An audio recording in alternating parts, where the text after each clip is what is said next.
Bismillahirrahmanirrahim. Assalamualaikum warahmatullahi wabarakatuh. Perkenalkan, nama saya Hasim Cindu. Saya salah satu mahasiswa IAIN Syekh Nurjati Cirebon, Fakultas Usuluddin dan Dakwah PKI 2A. Yang di sini saya ingin sedikit membagi video saya yang mereview buku pendidikan kewarganegaraan untuk memenuhi tugas kuliah PKN dengan judul buku yakni Pendidikan Kewarganegaraan untuk Perguruan Tinggi dari Dr. Ujang Karda SSH MH yang dicetak atau yang dirilis pada tahun 2018 sekaligus cetakan yang pertama oleh PT Raja Grafindo Persada Depok dengan juga halaman banyak teman-teman yakni 331 dengan berbagai macam pembahasan yang terdiri dari teman-teman. Kita langsung masuk pada pembahasan yang pertama atau yang pertama mengenai orientasi terhadap pendidikan kewarganegaraan. Poin A, latar belakang.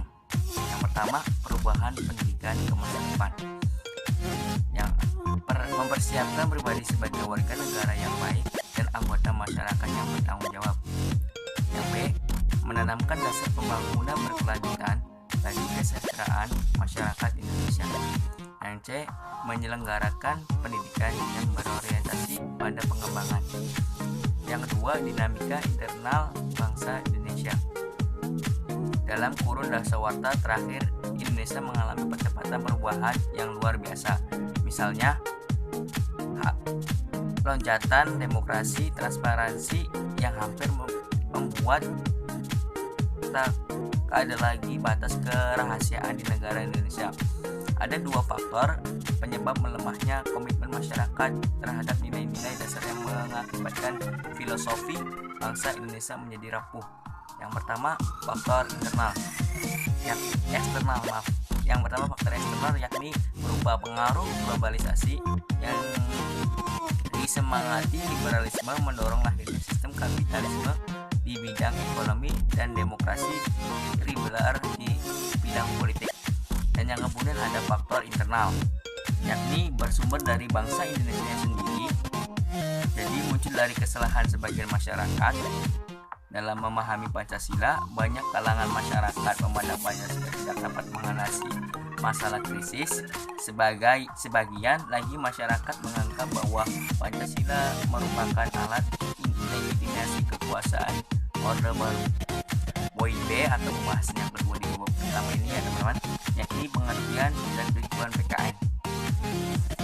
Pengertian PKN. PKN sering disebut sebagai civic education, citizenship education, dan bahkan ada yang menyebut demokrasi education. Kesadaran demokrasi serta implementasinya harus senantiasa dikembangkan dengan basis filsafat bangsa, identitas nasional, kenyataan dan pengalaman sejarah berbangsa tersebut. Oleh karena itu, dengan pendidikan kewarganegaraan diharapkan intelektual Indonesia memiliki dasar kepribadian sebagai warga negara yang demokratis, religius, berkemanusiaan, dan berkeadilan. Tujuan PKN. Visi pendidikan kewarganegaraan adalah sumber nilai dan pedoman dalam pengembangan penyelenggaraan program studi guna mengantarkan kepribadian sebagai manusia seutuhnya. Dan poin C, landasan PKN. Yang pertama, landasan ilmiah. Yang A, landasan pemikiran PKN. Dasar pemikiran PKN. Jadi setiap warga negara Indonesia dituntut untuk dapat hidup berguna dan bermakna bagi bangsa dan negara. Yang B, objek pembahasan PKN. Setiap objek pembahasan harus jelas, baik material maupun objek formalnya. Objek kajian PKN ada sekitar 7. Yang pertama yakni filsafat Pancasila, identitas nasional, hak kewajiban kewarganegaraan, negara dan konstitusi, demokrasi Indonesia, hak asasi manusia, geopolitik Indonesia. Untuk pembahasan yang C pada bab yang pertama ini adalah mengenai atau yang keempat mengenai Pancasila sebagai nilai dasar pendidikan kewarganegaraan. Teman-teman, kita lanjut ke pembahasan yang kedua atau bab yang kedua mengenai Memahami identitas nasional sebagai karakter bangsa Indonesia, yang di dalamnya kurang lebih ada 4 pembahasan ya teman-teman. Yang pertama atau yang A ini proses berbangsa dan bernegara, identitas nasional, Pancasila sebagai identitas nasional bangsa Indonesia, dan yang keempat Bhinneka Tunggal Ika sebagai identitas nasional bangsa Indonesia. Untuk poin A, yakni proses berbangsa dan bernegara. Yang pertama, asal-usul bangsa Indonesia. Asal-usul nenek moyang bangsa Indonesia berasal dari Asia Tengah semenjak tahun 2000 sebelum Masehi, dari zaman batu Neolitik pun sampai zaman perunggu. Pendapat non-Heina, penemuan banyak peralatan manusia purba pada masa lampau yang berupa batu beliung berbentuk persegi di seluruh wilayah Indonesia yang meliputi Sumatera, Jawa, Kalimantan, dan juga Sulawesi. Peralatan manusia purba ini sama seperti setengah peralatan manusia purba di wilayah Asia lainnya seperti Myanmar, Vietnam, Malaysia, Kamboja, dan Kamboja di sekitar wilayah Yunani. Migrasi manusia purba daratan Yunan menurut Golden bukan hanya terjadi sekali, tapi gelombang migrasi terjadi juga di tahun 400 sampai 300 sebelum Masehi, zaman perunggu, yakni yang meliputi bangsa Proto-Melayu, bangsa Deutero-Melayu, dan juga bangsa primitif. Yang kedua, asal-usul istilah Indonesia. Istilah Indonesia berasal dari kata Iterus Latin yang berarti India, dan dari kata Neos Yunani yang berarti pulau. Indonesia jamak berarti pulau. Berarti kata Indonesia adalah pulau India, pulau-pulau India. Selain itu, istilah Indonesia dikenal juga dengan istilah Nusantara yang berasal dari kata zaman Jawa kuno, yaitu masa yang berarti pulau dan yang berarti hubungan, sehingga kata Nusantara berarti rangkaian pulau-pulau. Istilah Indonesia untuk pertama kalinya ditemukan oleh seorang ahli etnologi Inggris bernama James Richardson Logan pada tahun 1850 dalam ilmu bumi. Untuk poin B yakni identitas nasional. Yang pertama, identitas nasional. Istilah berasal dari kata identitas dan nasional. Identitas identisi secara harfiah berarti ciri-ciri, tanda-tanda atau jati diri yang melekat pada seseorang dan suatu yang membedakannya dengan yang lain. Sedangkan kata nasional merupakan identitas yang melekat pada kelompok-kelompok yang lebih besar yang diikat oleh kesamaan baik fisik seperti budaya, agama, bahasa maupun non-fisik seperti keinginan. Yang kedua, unsur-unsur identitas. Menurut kebanyakan secara umum terdapat beberapa unsur yang menjadi komponen identitas nasional. Di antara lain pola perilaku, lambang-lambang, alat-alat perlengkapan, tujuan yang ingin dicapai. Yang berbeda ini harus disikapi dengan keyakinan. Yang ketiga, faktor pembentukan identitas nasional. Proses pembentukan bangsa negara membutuhkan identitas untuk menyatukan masyarakat bangsa yang bersangkutan. Faktor yang diperkirakan menjadi identitas bersama suatu bangsa menurut Ramlan Subakti yakni ialah yang pertama primordial, sakral, tokoh, sejarah, perkembangan, ekonomi, dan kelambanggaan. Yakni pembahasan tentang bentuk-bentuk identitas nasional. Yang pertama, bahasa Indonesia sebagai bahasa nasional, Sang Merah Putih sebagai bendera, Indonesia Raya sebagai lagunya, burung Garuda merupakan khas burung Indonesia, Bhinneka Tunggal Ika sebagai semboyan negara. Teman-teman, kita langsung menuju ke bab yang ketiga, yakni mengenai memahami Pancasila sebagai ideologi negara. Yang pertama, pengertian ideologi. Istilah ideologi berasal dari kata ideo yang berarti gagasan, konsep, pengertian, dasar, cita-cita, dan logos yang berarti ilmu. Secara umum, pengertian ideologi dapat dikatakan sebagai kumpulan-kumpulan gagasan-gagasan, ide, keyakinan-keyakinan, kepercayaan-kepercayaan yang menyeluruh dan sistematik yang menyangkut bidang politik, termasuk dalamnya bidang pertahanan dan keamanan, sosial, budaya, dan keagamaan. Yang B. Makna ideologi bagi bangsa Indonesia. Ideologi merupakan sebagai sumber motivasi bagi bangsa negara. Selain sebagai sumber motivasi, juga merupakan sumber semangat dalam berbagai kehidupan negara. Oleh karenanya akan menjadi realistis manakala terjadi orientasi yang bersifat dinamis antara masyarakat bangsa dengan dinamis antara masyarakat bangsa dengan ideologi. Dengan demikian, ideologi akan bersifat terbuka dan antisipatif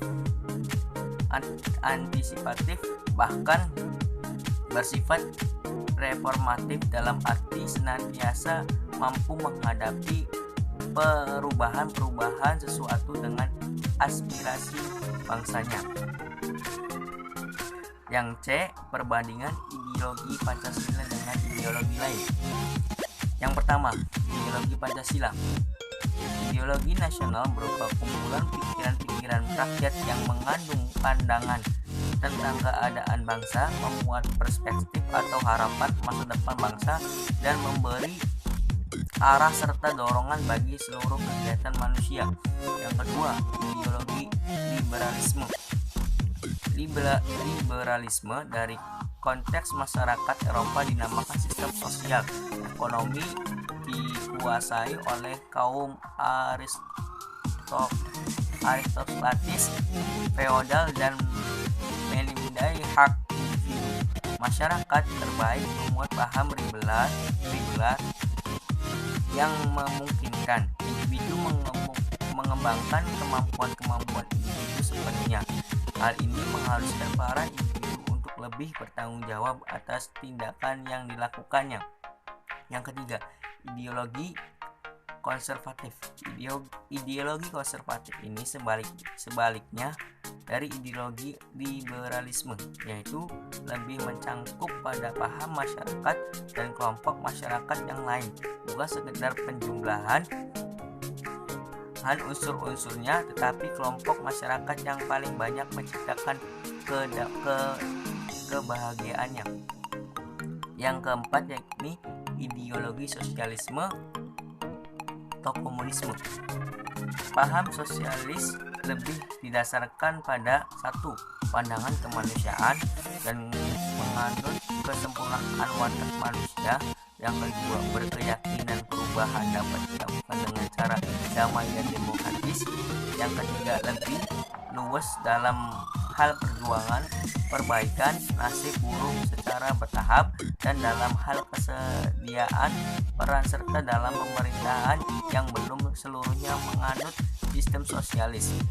Paham komunis berkeyakinan perubahan atas sistem kapitalisme harus dicapai dengan cara-cara revolusi dan pemerintahannya oleh diktator. Proletariat sangat diperlukan pada masa transisi. Yang kelima, ideologi fasisme. Fasisme merupakan tipe nasionalisme yang romantis dengan segala kemegahan dan simbol-simbol yang mendukung untuk mencapai kebebasan negara. Lanjut ke pembahasan kepada yang keempat mengenai memahami negara, konstitusi, dan warga negara. Yang A, memahami negara. Yang pertama, pengertian negara dan unsur-unsur negara. Negara adalah sebagai suatu lembaga, institusi, atau suatu wadah di mana manusia mencapai tujuan-tujuannya dan dapat melaksanakan kegiatan-kegiatannya. Negara sebagai subjek hukum internasional harus memiliki kualifikasi sebagai berikut. Yang pertama, penduduk yang tetap, wilayah yang tertentu, pemerintah, kemampuan mengadakan hubungan dengan negara-negara lainnya. Yang kedua, hakikat, tujuan, dan fungsi negara. Hakikat negara ialah suatu organisasi, baik dalam arti statis maupun dinamis untuk melaksanakan kegiatan-kegiatan yang berkaitan dengan pelaksanaan kekuasaan orang badan-badan negara. Tujuan negara menurut J. Berlin bahwa tujuan negara ialah pemeliharaan, yaitu pemeliharaan kesejahteraan umum dalam arti seluas-luasnya. Yang B. Memahami konstitusi. Peranan konstitusi dalam kehidupan bernegara secara umum dapat dikatakan bahwa konstitusi disusun sebagai pedoman dasar dalam penyelenggaraan kehidupan bernegara agar negara berjalan dengan tertib, teratur, dan tidak ada tindakan sewenang-wenang yang dilakukan pemerintah terhadap rakyatnya. UUD tahun 1945 sebagai Konstitusi Negara Republik Indonesia. Yang A. Kedudukan pembukaan UUD tahun 1945. Yang B. Struktur ketatanegaraan Indonesia setelah perubahan UUD tahun 1945. Hubungan antara lembaga-lembaga negara berdasarkan UUD tahun 1945. Yang A. Antara MPR dan Presiden. Yang B. Antara MPR dan DPR. Yang C. Antara DPR dan Presiden. Yang D. Antara DPR dengan menteri-menteri. Yang E. Antara Presiden dan menteri-menteri. Yang F. Antara BPK dan DPR. Yang G. Antara Mahkamah Agung dengan lembaga negara lain-lainnya. Dan yang terakhir antara Mahkamah Konstitusi dengan lembaga negara lainnya. Pembahasan yang C. Mengenai memahami warga negara Indonesia. Warga negara artinya warga atau anggota dari organisasi yang bernama negara. Suatu negara dikatakan sebagai subjek hukum internasional harus memiliki warga negara sebagai salah satu syarat utama. Di samping harus ada wilayah tertentu. Teman-teman lanjut kepada pembahasan kelima atau yang bab kelima mengenai memahami negara hukum, HAM, dan demokrasi. Jadi ada 3 bagian di sini, yaitu yang pertama memahami negara hukum, memahami HAM, dan juga memahami birokrasi manusia. Yang pertama, memahami negara hukum atau poin A. Pengertian dan cara negara hukum. Istilah negara hukum juga disebut rule of law. Merupakan istilah muncul pada abad ke-19. Tetapi sesungguhnya konsep negara hukum tersebut sudah tercetus sejak abad ke-17. Seperti contohnya di negara Eropa Barat bersama-sama dengan timbulnya perjuangan kekuasaan yang tidak terbatas dari penguasa, latar belakang sejarah sangat dipengaruhi oleh paham hibernasi dan individualisme yang kebanyakan dianut oleh negara barat.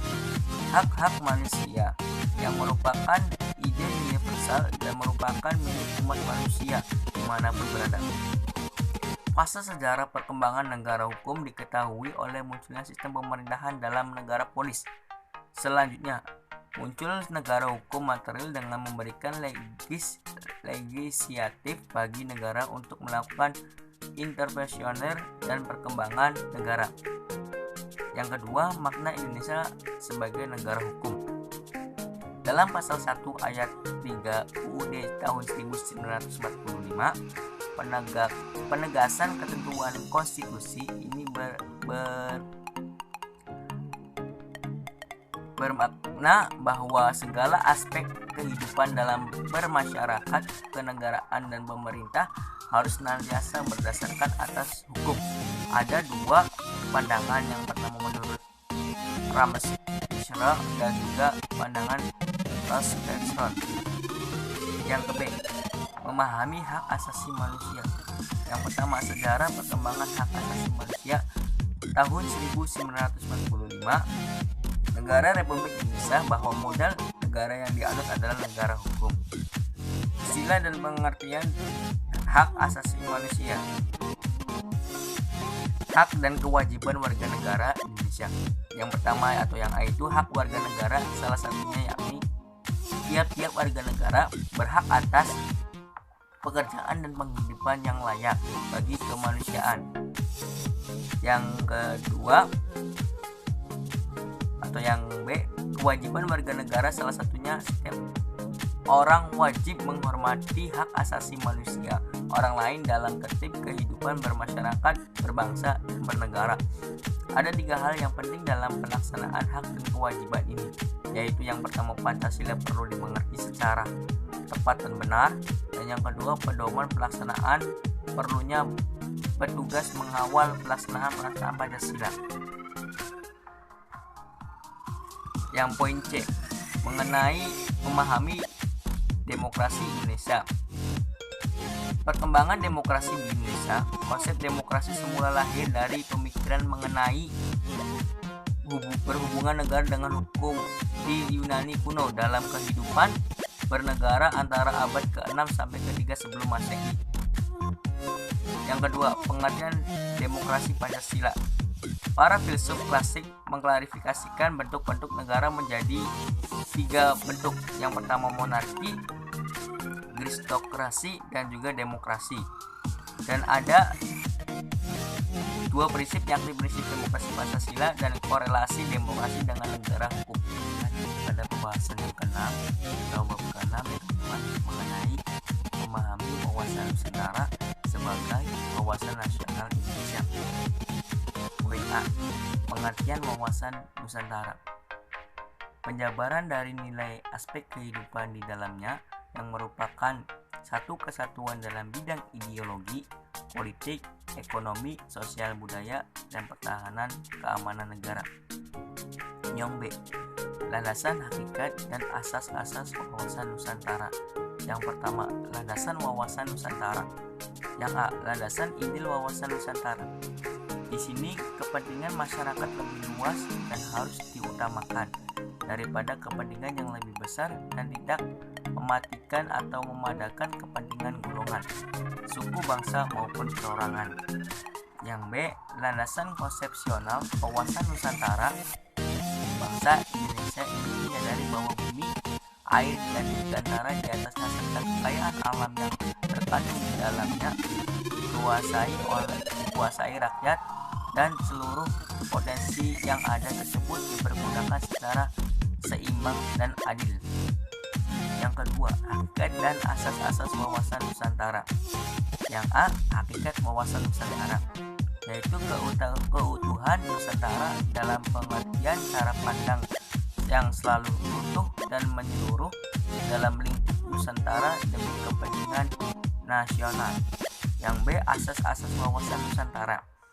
Yang pertama, kepentingan bersama, keadilan, kejujuran, solidaritas, kerjasama, dan kesekaan. Yang C, kedudukan, fungsi, dan tujuan wawasan Nusantara. Yang pertama, kedudukan, landasan visional dalam menyelenggarakan kehidupan nasional untuk mewujudkan cita-cita dan tujuan nasional. Yang kedua, fungsi wawasan Nusantara, berfungsi sebagai pedoman, motivasi, dorongan, serta menentukan segala kebijaksanaan, keputusan, tindakan, dan perbuatan. Tujuan wawasan Nusantara untuk mewujudkan nasionalisme yang tinggi dan segala aspek kehidupan masyarakat Indonesia. Yang kedua, poin D, yakni faktor-faktor yang mempengaruhi wawasan Nusantara. Yang pertama, wilayah sebagai ruang lingkup, terdiri dari asas kepulauan dan juga asas kepulauan Indonesia dan konsepsi tentang wilayah lautan. Yang kedua, geopolitik dan geostrategi. Yang A, geopolitik, yaitu pengembangan daripada geografi politik, pendistribusian kekuasaan, kewenangan, dan tanggung jawab. Yang B, geostrategi, yaitu strategi atau upaya atau metode dalam memanfaatkan konstelasi geografi negara dalam menentukan kebijakan, tujuan, sarana-sarana untuk mencapai tujuan nasional. Yang ketiga, perkembangan wilayah Indonesia berdasarkan UU nomor 6 tahun 1946 tentang perairan Indonesia. Negara Indonesia merupakan negara kepulauan. Yang poin E, unsur-unsur dasar wawasan Nusantara. Yang pertama, wadah meliputi 3 komponen, yaitu wujud wilayah, tata inti organisasi, dan juga tata kelengkapan organisasi.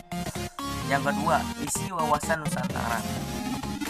Isi wawasan Nusantara tercermin dalam perspektif kehidupan manusia Indonesia dalam eksistensinya yang meliputi cita-cita bangsa dan atas menunggal yang terpadu, yaitu yang A, cita-cita bangsa Indonesia tertuang di dalam pembukaan UUD tahun 1945.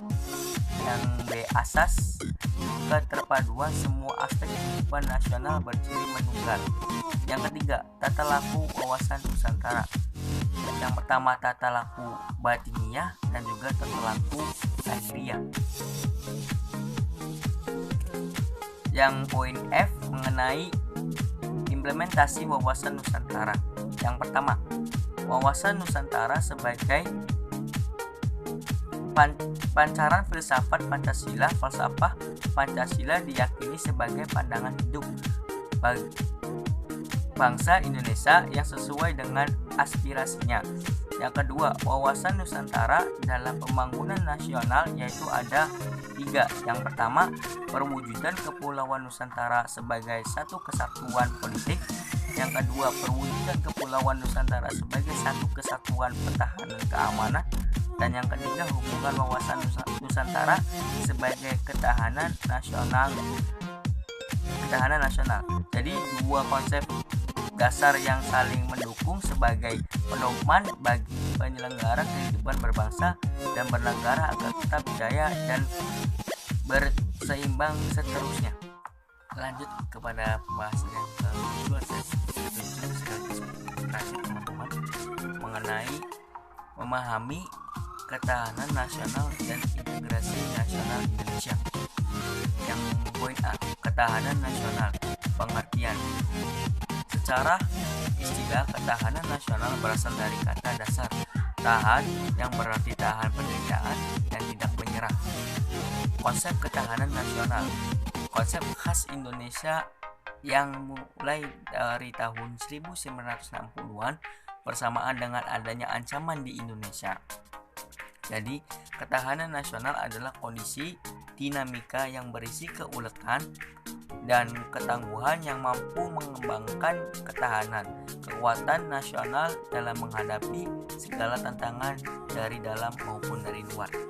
Yang kedua, unsur-unsurnya, yakni meliputi ketangguhan, keuletan, identitas, integritas, ancaman, gangguan, hambatan, dan juga tantangan. Yang ketiga, landasan ketahanan. Yang pertama, Pancasila sebagai landasan injil, UUD tahun 45 sebagai landasan konstitusional, landasan empiris, landasan historis, dan juga landasan visioner, landasan konseptual, dan juga landasan doktrina. Yang keempat, asas ketahanan. Asas kesejahteraan, keamanan, asas komprehensif, menyeluruh, terpadu, was-mawas, diri dan mawas luar. Yang kelima, sifat-sifat pertahanan. Mandiri, dinamis, wibawa, dan konsultasi kerjasama. Yang B, pengaruh ketahanan nasional.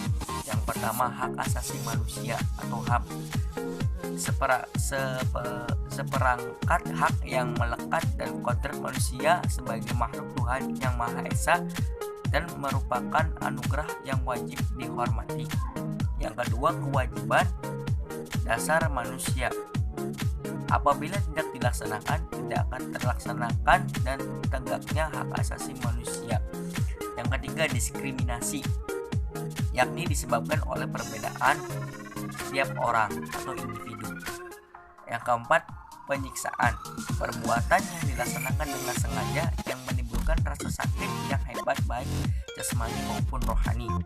Yang kelima, pelanggaran HAM, perbuatan yang termasuk dalam aparat negara baik sengaja maupun tidak sengaja. Yang kedua, pengaruh demokrasi. Demokrasi merupakan pemerintah rakyat. Dalam demokrasi, rakyat berdaulat untuk menentukan masa depan negaranya, termasuk bagaimana peserta rakyat sangat menentukan jalannya pemerintahan. Ada dampak positif dan negatif di antaranya. Yang positifnya yakni rakyat bebas mengeluarkan aspirasinya, dan yang negatifnya sering terjadi demo oleh masyarakat. Yang ketiga, pengaruh lingkungan hidup. Semua kondisi yang ada di sekitar manusia, hewan maupun tumbuhan dan benda lain, ketidakseimbangan dalam ekosistem akan berakibat terganggunya unsur ekosistem lainnya. Yang keempat, pengaruh aspek ketahanan. Yang A, pengaruh aspek ideologi. Pengaruh ini dibagi menjadi 4 diantaranya: liberalisme, komunisme, ideologi keagamaan, ideologi Pancasila. Pengaruh aspek politik. Yang C, pengaruh aspek sosial budaya. Dan yang D pengaruh aspek ekonomi. Yang ke E, pengaruh aspek pertahanan dan keamanan.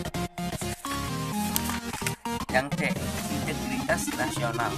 Integritas nasional dan prioritas masyarakat Indonesia.